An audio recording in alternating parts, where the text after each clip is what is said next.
Hey, Brenda, welcome to the Happy Healthy Caregiver podcast. Thank you for having me, Elizabeth. Yes, I am so excited about this. So I know quite a bit about you, but a lot of our listeners do not. So I'm excited to start unpacking that. But first, we always kick off the show with some words of wisdom, inspiration from Happy Healthy Caregiver Jar. I like to start and end things off on definitely a positive note. That's amazing. So this one says, "You are braver than you believe, stronger than you seem, and smarter than you think." And that's actually a quote from Christopher Robin from the Winnie the Pooh series. So braver than you believe, stronger than you seem, and smarter than you think. I think caregivers need to hear that today. Absolutely. 100%. I know, and you look back at what you've been through, don't you sometimes look back and be like, how did I do that? How did I do all of that? Every day. Every day, exactly. So I know, and it helps us, I think, gives us the confidence to know we can face the next thing and the next challenge that might be coming our way. So share a little bit with us, Brenda, about your personal caregiving experience. Well, my daughter, who is 28 and a half years old, was not breathing when she was born. Wow. And as a result, she suffered global brain damage. So she's unable to walk, talk, or feed herself. But even before my daughter was born, I grew up in a family of disabilities, actually. My brother was born premature. And as a result of that, he suffered a mild form of cerebral palsy.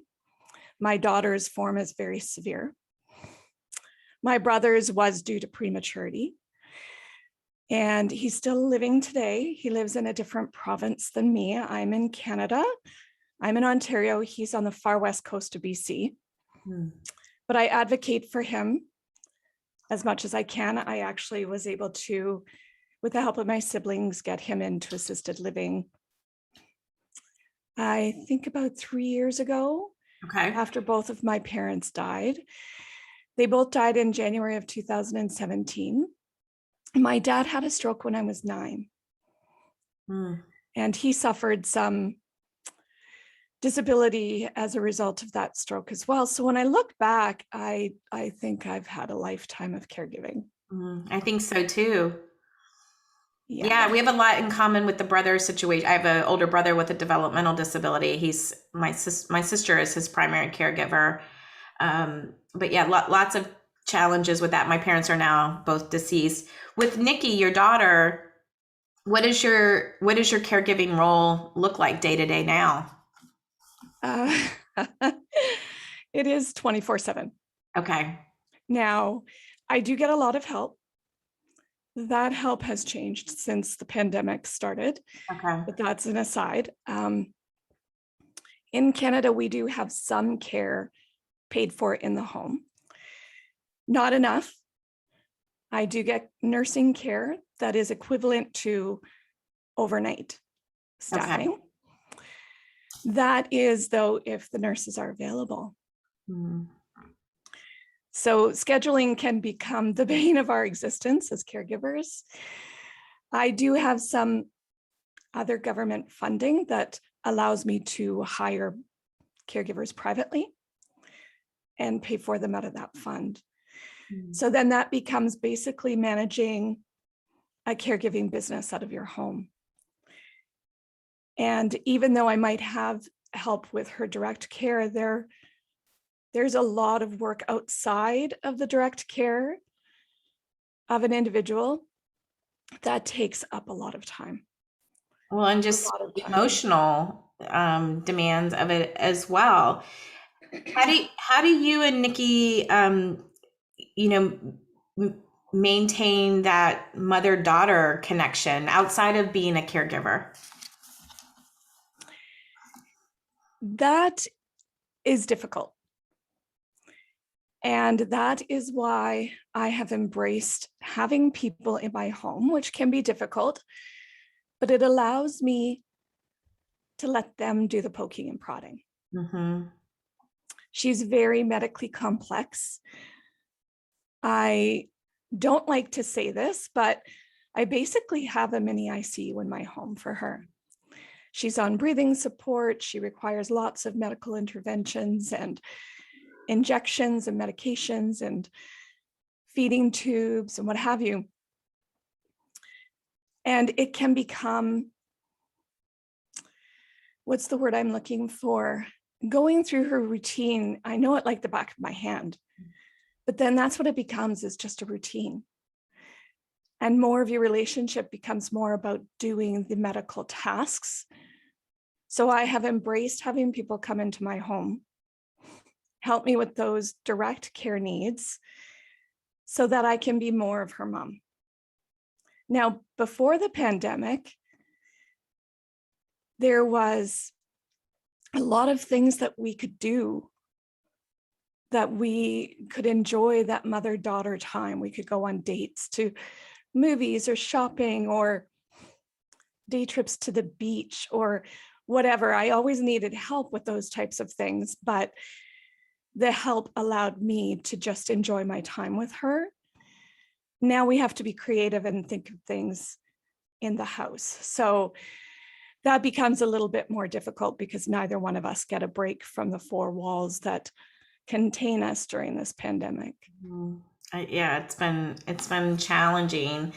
You mentioned that you had to get comfortable getting outside help, and I hear that a lot from people as, you know, either the care recipient is unwilling to accept help, or the caregiver is stubborn maybe to just say, I can do it, I don't need any help. What helped you get comfortable?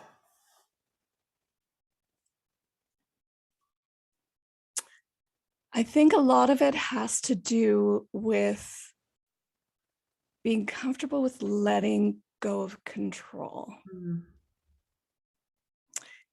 There's also the comfort of having people in your home all of the time. So you set boundaries. There are certain areas of my house, my bedroom, number one, that's not an area they need to go in for any of my daughter's care. So that's my space. And I can retreat to my bedroom if I need space. And I've made my bedroom more of a Zen-like atmosphere for me so that I can get that where I need it. The other thing is being open to the value that bringing other people into your home can bring. Mm-hmm. My daughter's nurses and care workers are more like our family. And they're family that we choose, right? Mm-hmm. Yes, they're being paid to be there, but they've become so close with my daughter. They're like big sisters. Or now that my daughter's getting older, some of them are like little sisters to her.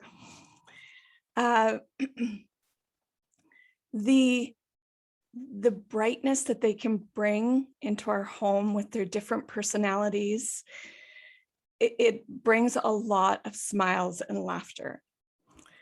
My daughter loves music, for example.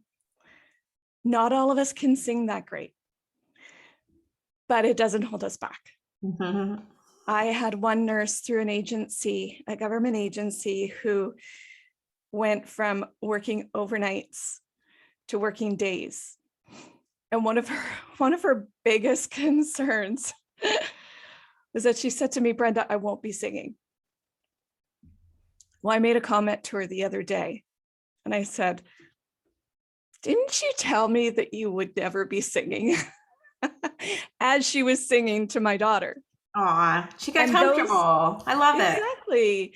And those who aren't good singers, like, they embrace it, and my daughter just loves it. The more animated you are, the more engaged she becomes, and the more smiles we get from her, the more laughter we get from her. Caregiving is a very isolating journey, and to do it all on your own is a disservice to yourself.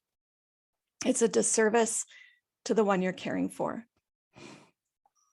Although it's difficult to have that workplace and home mixed together, it's also a real benefit to have these people come in, give you a break, help you fill your cup, and so that you can be just what you are in your relationship with the one that you're caring for. Mm-hmm. That's perfect. I think there's definitely people that need to hear that.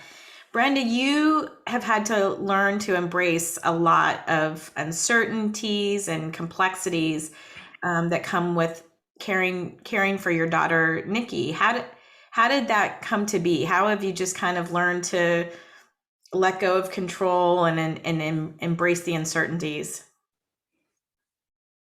It doesn't happen overnight. Like I said, I've had 28 years of experience with my daughter. I had no idea what my mom went through when she was raising my brother. Now I have a great appreciation for that. And my brother was mobile and he could speak. Mm-hmm. And he still directs his own care. So I think that growing up with it gave me an advantage. But it also, can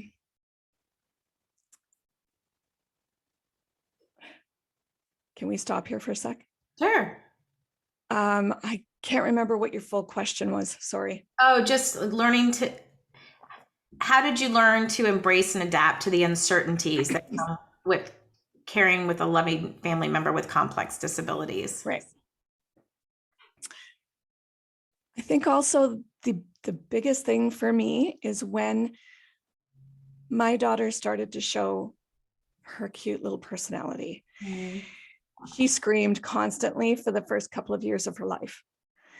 And I questioned my ability to continue to do this. And then she started smiling at the ceiling fan, smiling and gooing at the ceiling fan.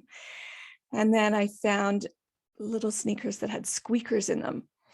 And when she would start to cry, literally, I would have my arm back while I was driving while she was crying, and I'd be squeaking the tongue of her squeaker, and that would settle her down. So finding those things that gave her peace, gave me peace, but also going through it, it doesn't happen overnight. It takes time and it takes experiences, and it takes some hardship actually to realize that you can't control everything. Mm-hmm. And when my daughter smiles or laughs, I soak it in, and I'm very cognizant of what created that for her. So And it that you became my can, mission yeah. to repeat it. The other thing that happened that was very pivotal for me, two things when Nikki was very young. I was caught in the vortex of negativity.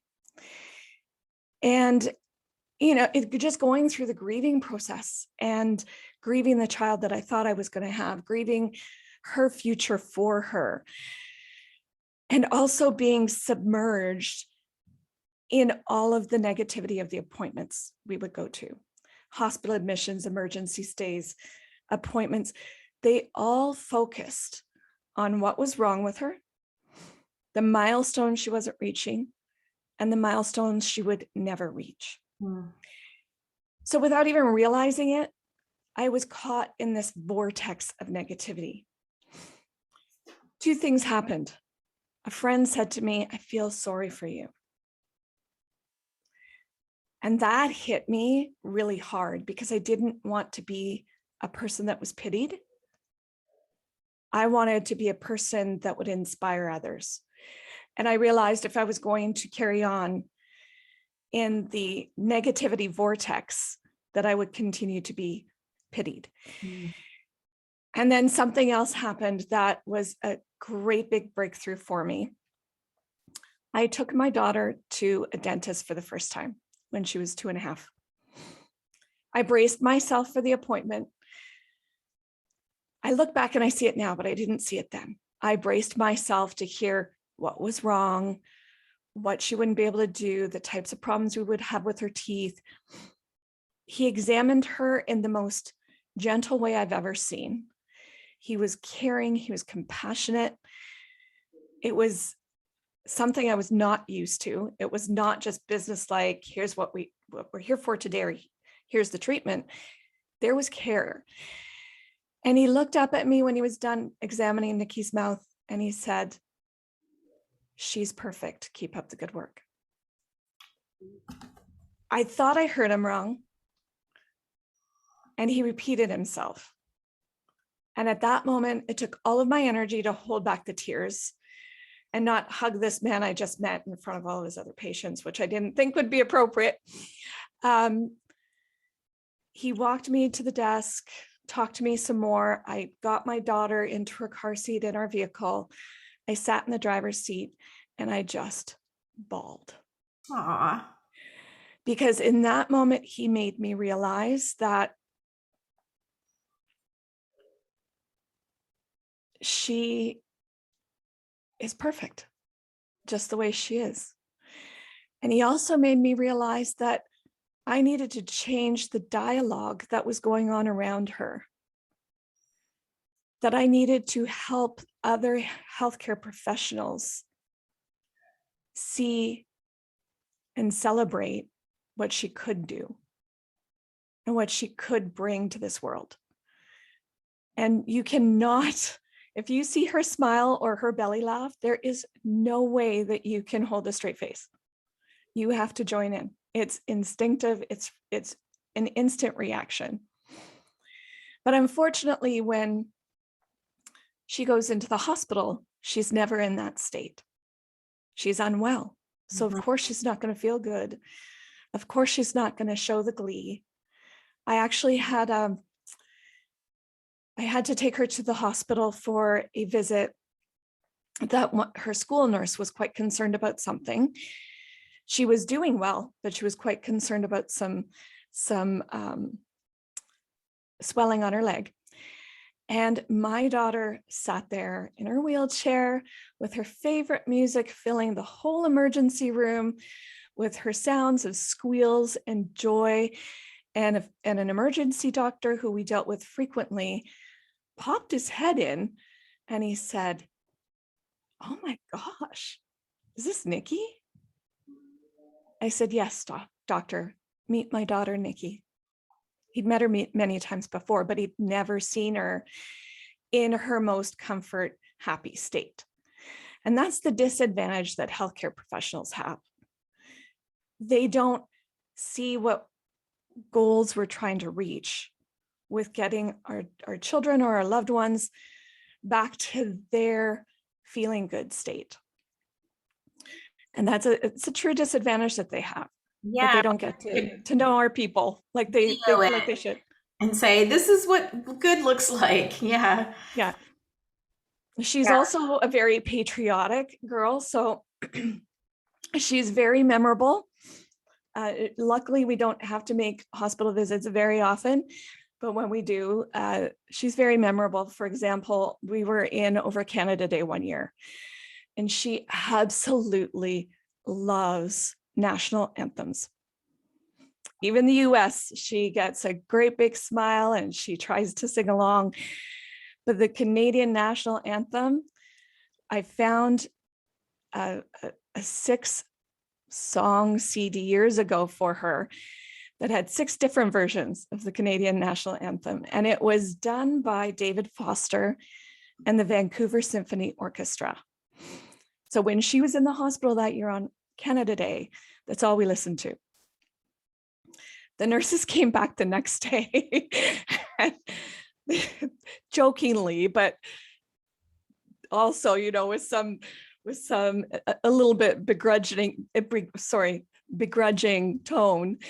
So we couldn't get this song out of our heads all night, which I thought was amazing. Yeah, now they know all the words. There's no excuse. Yeah, we also know all the words to Shania Twain in our house. My daughter's been her biggest fan for the last 23 years. I could not avoid buying her first CD of Shania Twain, because whenever Shania would come on the radio and we were traveling in the vehicle, I actually thought I'd lose my eardrums because my daughter would get so excited and so vocal. So we know if she won't smile to Shania, she's really not feeling good.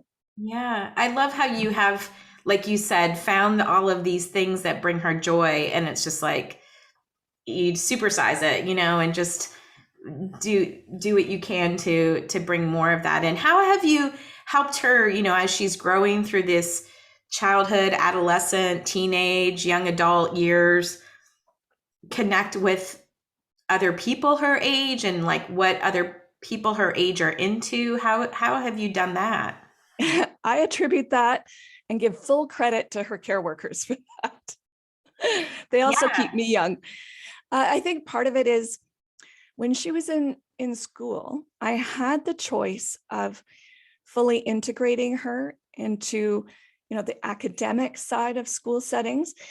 But here where we live, they had an amazing segregated developmental program within a public school. And I elected to put her not in our home community school, but in that school, mostly because they had programming that was geared towards her abilities. One of them was using augmentative communication.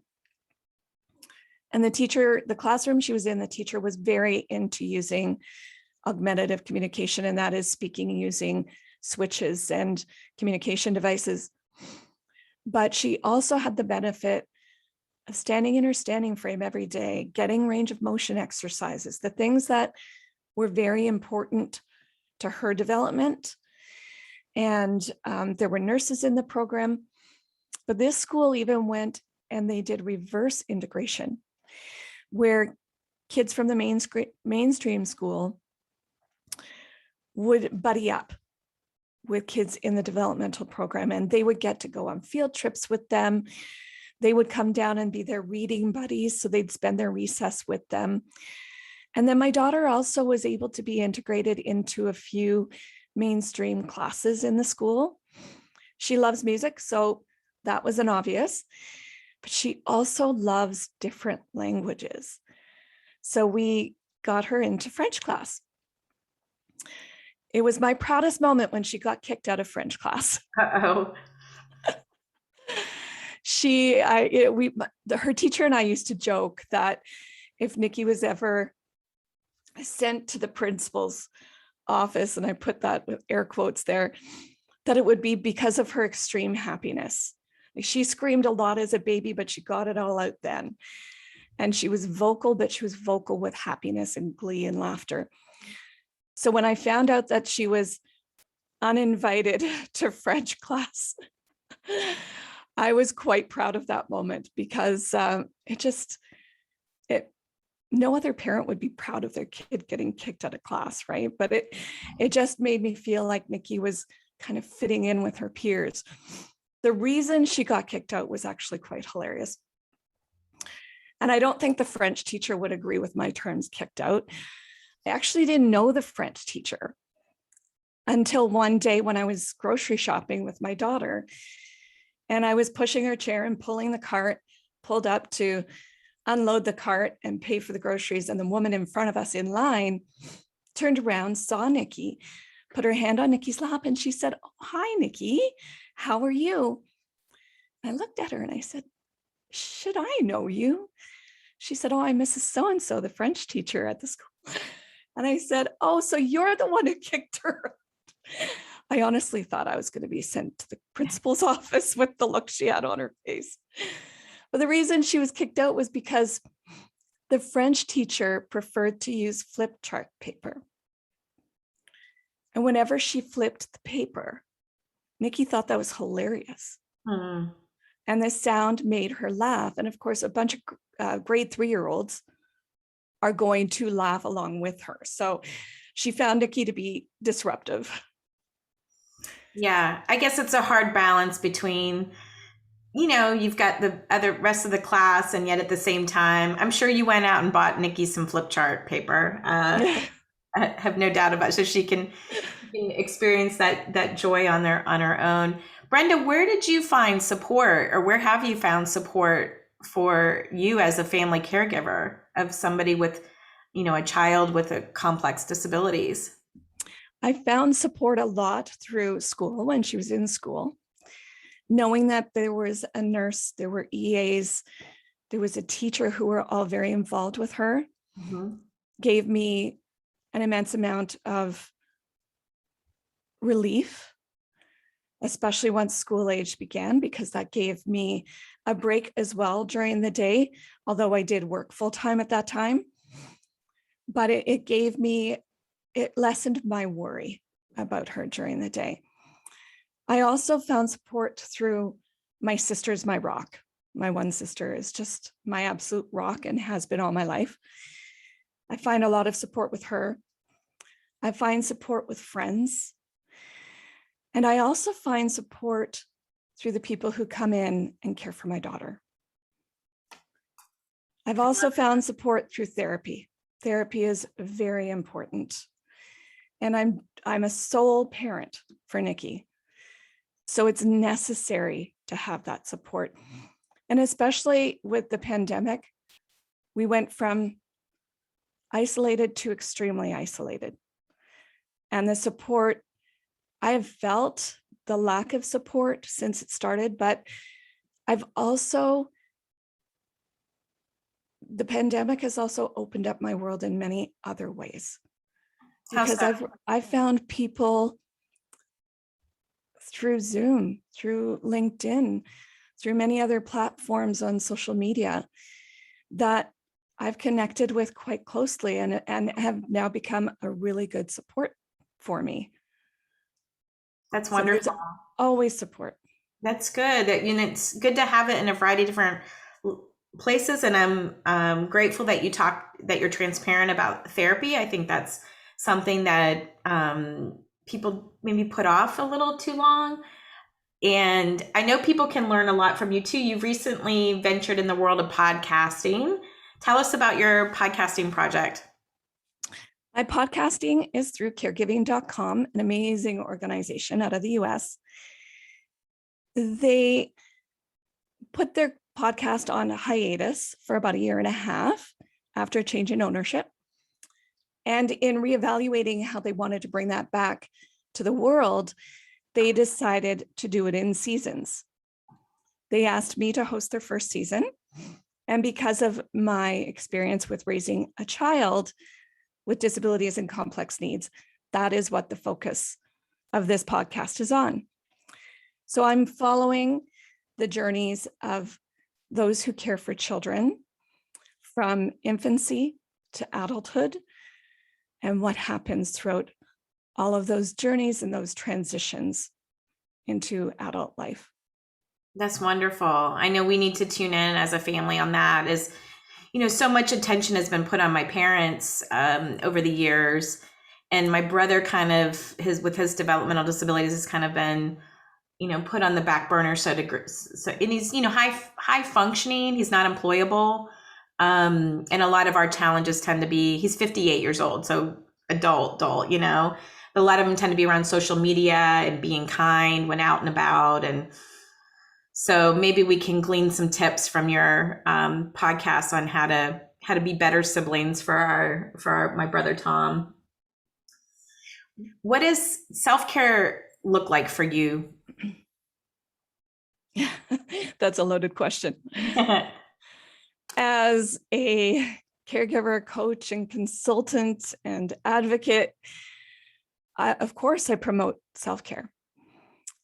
Self-care when you're deep in the trenches can be incredibly difficult. Mm-hmm. And sometimes it's easier, sometimes it's worse.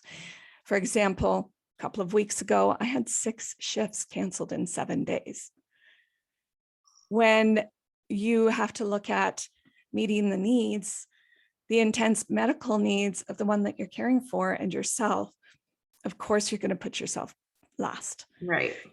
But at some point in time, you do need to find time for yourself.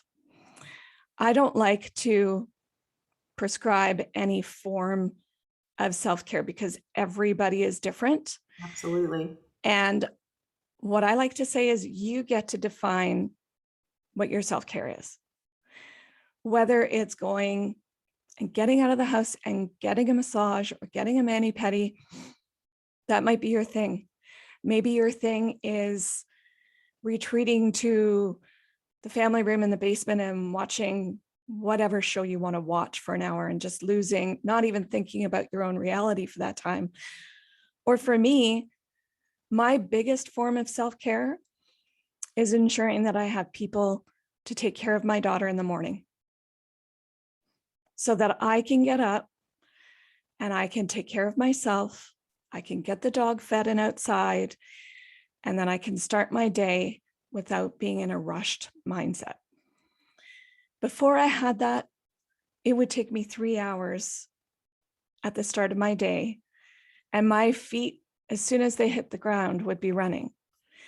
So it would take me hitting the ground running and 3 hours until she got on the school bus before I could even take a sip of coffee. And Yeah. I started to become resentful and depressed. And I found somebody who could help me in the mornings. And then that person might have canceled last minute. And then you're totally thrown off course for the start of your day. So then I started to book 2 people, 2 or 3 days a week. And I would get out for a walk in the morning because there were 2 people caring for my daughter, and I could do that. And I started to think, this is something I need to do for me, because my days are much better when I can start a little bit more relaxed than hitting the ground running every day. Yeah, nobody wants to go from 0 to 60 like that. We're all a little bit different after that first cup of coffee. So I can appreciate that. And how smart of you to have, I think sometimes just knowing that support is coming feels good. Knowing that you have, certain days of the week that you can count on people to be there for you. My daughter requires overnight care now. She Wow. requires awake overnight care. She needs something on the hour. Her vitals need to be checked regularly. She's on a breathing support machine at night. So if I have a nurse that cancels for an overnight, that means I'm up for 24 hours plus. Usually it happens on the days that I have to get my daughter to an appointment the next morning. So when I say 24 hours plus, the conditions we're working under sometimes, we do need to find those moments where we can get rest. And that's where I can do it. For the last 5 years now, I think I've had overnight nursing. So I always allow at least a half an hour overlap between the overnight nurse and the morning person, so that, someone's late, or if there's bad weather and the person can't make it in, at least I have that half an hour. I might be rushed to get ready, but I know I have a half an hour before the overnight nurse has to leave. So it's protecting your time and finding creative ways to do that. That's so smart. You've got some really good systems in place that I think a lot of people can benefit from learning about. And I know you shared a little bit about, I'm sure people are thinking like, how does she pay for all this? How does she, and I don't know if you're willing to go into that, and you're in Canada, so maybe things are different in Canada, but if somebody's struggling with like, oh, I can't afford to pay for all of this help, what would you recommend that they do? What stones should they start turning over? I would look into charitable organizations that might be willing to find funding for you, or look into volunteer. People might be willing to volunteer to help give you a half an hour break, an hour break. I know here in Canada, high school students have to get a certain number of hours for volunteerism. Now that might not be appropriate for every case, especially when care is more medical and training is required. But if it's someone to sit with your loved one, to be a companion with them for half an hour while you can get a break, that might be an idea. I also had a time when I had care cancel, and I hadn't stopped for a good 8 hours, and there was no end in that sight, and I needed a break. So I called one of her care workers and I said, listen, would you mind, like, are you busy right now? Would you mind FaceTiming with Nikki? And Nikki can't talk back, but she can smile and she can respond. And she said, absolutely. I said, I just need a half an hour. I need to grab a bite to eat. I'm starving. And she said, absolutely. So I set up Nikki's iPad and they FaceTimed and I said, just text me if she needs to be suctioned and I'll run in. So the care worker would text me, I'd run in, suction her, but I knew that she was being monitored and I could do and entertained. And I knew that this person could entertain her for that amount of time over FaceTime. And that's what a lot of people aren't comfortable with too, that people are accustomed to having a back and forth dialogue with other people. And some of those we care for won't respond. So they have to be really comfortable in having a one-sided conversation. And my daughter will respond sometimes in goos and smiles. And I tell everybody she's the best secret keeper ever. Yeah. So if you really need somebody to open up to, like, open up to her. She won't tell anybody your biggest secrets. That's awesome. Yes. And I think, that whole situation you outlined with having someone FaceTime, I mean, that's something I know I recommend. Long distance caregivers are great for that there are things that people can do from a distance that you don't think about that as helping, but yet that is helping when you're providing that companionship for a length of time. Someone can go, run and take a shower, or just, they know that you're being cared for. So there's, there's some creative ways there, I think, to utilize our whole wide care team. And it's important, I think, that we do have a big care team. There is a platform locally here that it's fairly new, but it's growing and it's becoming quite successful. And it's a platform for hiring healthcare workers. One of the challenges for families when they want to hire someone privately is, where do we find them?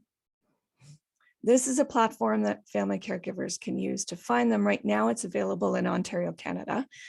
I know that they want to expand and they are taking their baby steps to grow. But they also have a category for volunteers. So I don't know if even platforms like Indeed or platforms like that you could consider posting. Yeah, I know for us, we did, back when mom and dad were looking, we used Craigslist, I mean, that was where we went. Or Nextdoor is something we have in the US. I don't know if that's in Canada, where it's, neighborhood related. And then of course, I facilitated Daughterhood Circle. So a lot of times it's just word of mouth.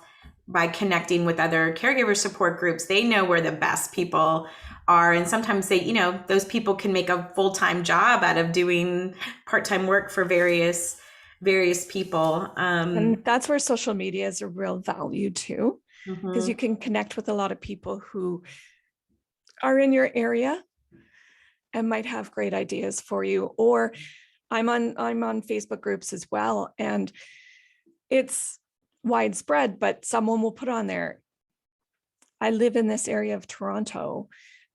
Does anybody have any ideas on how I can find more staff? I mean, staffing is a huge issue right now and will be for a while. It was already a big issue before the pandemic. Yeah. So that is a huge challenge. What the name of the company that you mentioned in Canada, in case somebody's listening and was like, I want to know what it's called. Do you remember the platform name? Yeah, it's called Caring Support. Caring Support. Okay, we'll link to that for sure in the show notes. So Brenda, are you ready for the lightning round? We're gonna talk through some. I'm gonna give you some prompts, and there's no right answers here. We're just having a little bit of fun here. What's a day trip adventure that you've been wanting to take? To the beach.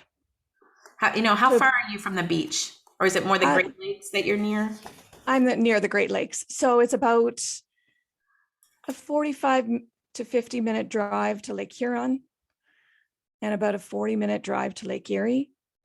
But I'd Nice. love to find a nice secluded little beach where it's quiet and warm and sunny. Of course, I live in Canada, so now it's getting cold. So I'll have to wait for a while for that. Even cold and sunny is better than it's just sunny. The sunsets over Lake Huron are absolutely breathtaking. So I see a different part of Lake Huron. We have a family home up in northern Michigan, and the closest Great Lake is Lake Huron. So I'm probably seeing a different section of the lake. We're off an inland lake, but it's beautiful up there, and the stars at night are spectacular. I So- love taking my dog out, but when my overnight nurse arrives, I always take my dog out. I look up at the sky. Love clear nights because where I live, I'm just outside of a big city. So I don't have the bright lights of the big city, and it's nice and dark, and the stars just shine so brightly on clear nights. I love that. I know it makes you. I love it too. What helps you deal with the difficult challenges? We did kind of talk about that, but like something happens, this week, next week. Which kind of your go-to coping strategy? I talk it out with my support system. You know what? I will also, you might find me on my bathroom floor letting it all out in tears. Because Yeah. I think as caregivers, we do and do and do and take and take and take. And it's really good to just let it all out and release it. And the next day I feel refreshed, renewed, and able to take on the next challenge. Yeah, it's so So good. I think it's, you don't want to stay in that space for very long, but to let it out is really, really important for me. I can't continue to let it build up. Yeah, it'll come out one way or another. Better for you to decide how it's going to come out. Yeah. Who has helped shape the person you are today? My daughter. Have you told her? Absolutely. Okay, good. I would say my sister as well. I know. I love sisters too. That's another thing we have in common. And then is there a good habit that you are looking to start? Well, I would love to get active again. I have found that with the pandemic, that has really fallen by the wayside. And just feeling, feeling that stuck. I'm not ready to go back to a gym. I'm not ready to be in groups of people yet. My daughter's far too vulnerable and medically fragile. Mm-hmm. And now it's winter. We're approaching very close to winter. We're expecting snow this week. So I'm not a work outside in the cold kind of person. I really don't like the cold. So it's becoming creative and finding ways to really get myself into a routine to do workouts at home, which I don't tend to be. That's not where I want to work out. I want to get out and work out. Yeah, I hear you on that. There is, I don't know if you're familiar with yoga for caregivers, but they do some virtual, and we can link to that. And there's an article I've written about some online options because it has been challenging to just kind of figure out. For me, I got to get outside. I just have to walk even just for a little bit. Like it's important. Last question for you, Brenda, is what's a charity that's important to you and why? Oh, there are so many that I could mention. I would say Make-A-Wish is really important to me. My daughter did get a wish trip to Disney when she was 7. How was that? It was amazing. They put us up in Give Kids the World, which was, I would have been happy to just stay there the whole week. Mm-hmm. And not even bother with Disney because it was so amazing just on the grounds of Give Kids the World. Give Kids the World. I've never heard of that. It's a place. It is a place for those who are on wish trips to stay. And it's a little village of homes that you stay in. We had to take a nurse with us. So there was 2 bedrooms in this home, a kitchen, and the bathroom off of the one bedroom, the one bedroom that Nikki stayed in had 2 beds. So the nurse stayed in that room with her. It was fully accessible, with a fully accessible shower. The whole grounds were accessible. They had a pool on site, which was accessible. They served meals. They had some of the characters from Disney come. I remember I think it was Pluto on Nikki's birthday, who sang her happy birthday. She had Mickey Mouse pancakes that day. That's back when she could eat orally. Now she's completely tube fed. They had everything there. You can only stay there if you're on a wish trip. And then Nikki wore a button that said, "Give kids the world." And all of the staff at Disney were very familiar with these buttons. And they were drawn. They were like magnets to these kids wearing these buttons. They were instantly recognized. Their names were on the buttons, so the characters would come up and talk directly to Nikki, say her name. We went to Cinderella's castle the first night we went to Disney. And we had the fairy godmother in the waiting room. We had to wait for quite a while. She sprinkled dust on Nikki. She was so attentive to Nikki. It was the most amazing experience. The nurse we had with us was in tears the whole time. I was so concerned about having proper puree for her meal. And they offered to call up to the kitchen. I spoke with the chef while we were waiting. By the time we sat down and we ordered our meal, they brought Nikki's meal out to her, and we ordered pureed chicken and mashed potatoes. They reformed the pureed chicken to look like a chicken breast. Mm-hmm. So I was like, for me at home, it'd be just slops of it on her plate. And they took the time and attention to do that. So, I'm speaking Disney now, but that was all with our Make-A-Wish. That's amazing. Trip. And it was absolutely amazing. Joy it gave you too as a caregiver, and I'm sure it still continues to give joy. I bet you can just go and start talking to Nikki about this trip and looking at pictures, and it can bring all that back, so you can recycle that joy over and over again. I love that. I think that's amazing. Brenda, is there anything else that we didn't touch on that you wish we would have? And also, how do people stay connected with you? I think the most important thing that caregivers need to know is that they are the most important member of the team, outside of the person being cared for, of course. One of the things I'm quite passionate about is helping caregivers find their voice. It took me quite a while. It can be very intimidating to be in a room full of medical professionals. I know when I grew up, my parents were of the era that doctors were gods and they knew everything. And I discovered very quickly after my daughter was born that they didn't. And they didn't have the insight that I had with my daughter. And when she was 15 years old, she got very critically ill. She was in ICU for almost 6 weeks, intubated for that time. It was right after her birthday, and it fell over Mother's Day too. Mother's Day was probably her worst day. I thought I was going to lose her that day. It was an extremely emotional stay.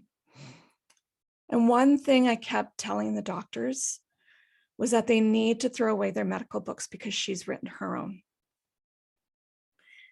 And I remember near the end of my daughter's stay, the chief of the department was leaning up against her doorway with his arms crossed, just gazing at her. And I walked up. I said, "Is everything okay?" And he just shook his head in astonishment. And he said, "You're right. She's written her own book. And then the following year, she started going through the same difficulty again. And that girl actually made it through on her own in a week when nobody in the pediatric critical care unit thought she would make it. And she went back up to the inpatient floor. She was starting to get ill again. And the doctors wouldn't listen to me. So to make a long story short, I finally built up the courage one morning for rounds. And I approached them and I said, listen, I don't know where we've gotten off on the wrong foot, but I'm feeling resistance from you. And I don't understand where that's coming from. I have an insight that you guys don't have. And I've asked for tests. You're refusing to do them. I've seen my daughter do this before. And I said, there's one thing you need to understand. And most of the team was residents. I said, there's one thing you need to understand. My voice was shaking. My heart was pounding. It's intimidating to do this. And I said, I am the only one who studied my daughter for 16 years. That was 12 years ago. That means I'm the only one in this room with a PhD in Nicheology. And you need to value that and honor that and respect my insight. And these are doctors that I was building resentment to because they weren't listening to me. But I felt so empowered and it went so well that I had no problem ever dealing with them again. Because you know what? I told them how they made me feel. And if we don't tell those people that, and there's a right way to do it and a wrong way to do it, but if we don't enlighten the other side with how they're making us feel, there's absolutely nothing they can do to change. That's true. That's so true. And you are the expert, and people listening, they're the expert in their care recipient. And I love that you've got your voice, Brenda. And I'm sure, yeah, the more you do it, it gets easier and easier. And I have found your story and your insights to be very inspiring, and I will continue to do so. And I know people can connect with you and learn a lot. So where do they find you? Where's the best place to go? There's a number of places they can find me. They can go direct to my website, which is www.coachingforcaregiverscanada.com. Okay. They can find me on Facebook and Instagram at the handle of @Coaching for Caregivers Canada. They can also find me on LinkedIn at Brenda Blais Nesbitt, and Blais is Blais. And I'm also a contributor for caregiving.com. So they can find my profile there.